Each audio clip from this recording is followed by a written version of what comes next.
Good afternoon. So, welcome back sa video card repair. So, line number 2883, si broken hinge. So, hindi mabuksan ng may-ari. Ayan, tayo nagbukas yan. So, pinalitan na rin po ng thermal pad. Pinapalitan ng ating may-ari. So, ito po siya ang stress test running for 2 hours in 25 minutes. Average CPS 128, maximum 173 using 1080p. Ayan, so, ayan po ang EPS nya, 3 digits, 154 something like that. 76 GPA temperature. Sa 100% yung GPU load natin, pan speed is 77%. Yan, so okay na po siya. So tinatry natin sa game testing naman para makita yung performance. So kanina pa po nila to tinitesting sa game. So ayan po, fully working na po. Via HDMI po tayo. Ayan.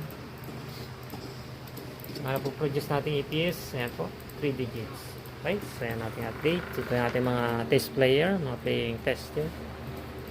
Okay. So hanggang dito na lang. Thank you for watching. For now.